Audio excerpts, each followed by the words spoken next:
Andy Katz for the WCC with a look back at men's basketball this past season. Let's start with Gonzaga, the champs in the regular season and in the postseason. They would have been a number one seed in the NCAA tournament. They would have played the first two rounds in Spokane at Spokane Arena. And they had a legitimate shot to get all the way to Atlanta for the Final Four. They won 38 straight home games. That's, of course, over multiple seasons, but that streak continues. The season that they had offensively was absolutely remarkable. They were number one in the country at 87.4 points a game. On the road, they beat Washington, Arizona, and then came home to beat North Carolina. And they reached the title game, a battle for Atlantis right there to potentially beat Michigan, ended up losing.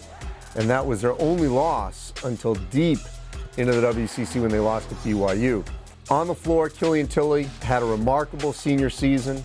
The grad transfers, Ryan Wooldridge and Admon Gilder, had sensational seasons for them, just coming in seamlessly. The improvement of Philip Petrusev, who ended up being a third-team All-American.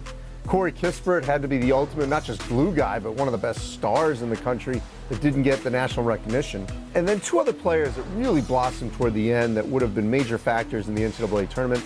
Guard Joel Ayayi and Drew Timme. More than likely, assuming they come back, they're going to be stars next season for the Zags.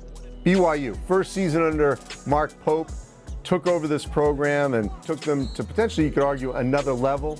They had that great win at Houston, TJ Haws with a buzzer beater.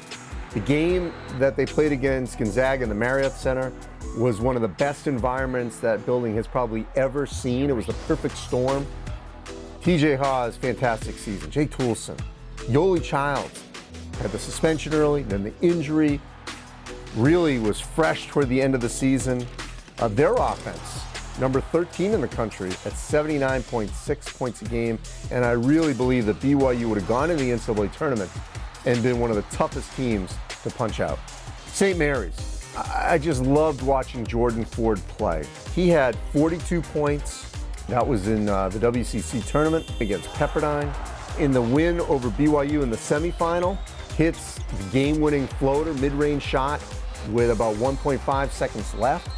So tough to stop off the dribble.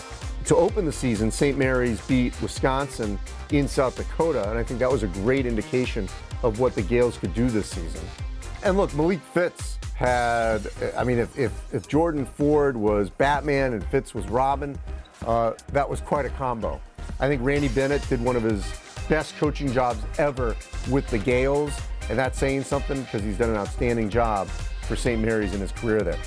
They would have been in the NCAA tournament, losing that title game to Gonzaga in Las Vegas, and they also, like BYU, like Gonzaga, would have been a tough out. I think you could have made a strong argument that the WCC might have had 3 Sweet 16 teams in the NCAA tournament. Two other teams just to give a shout out. Damon Stoudamire, finally rid of the NCAA sanctions that he inherited.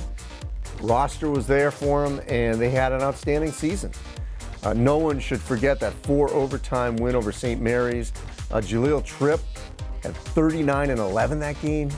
He was one of the tougher players in the WCC to stop this past season. Just great improvement from one year to the next. Keep getting better at Pacific. And then lastly, USF. Pacific and USF, I think, would have been in some form of postseason if they wanted it. Todd Golden in his first year after Kyle Smith goes to Washington State. A lot of analytics, and it worked. 9-7 in the league, 22-12. Early in the season, they beat Yale, which won the Ivy. Cal, team that ended a decent finish in the Pac-12. They beat BYU late. And this Dons team finished the season winning 5 of their last 6.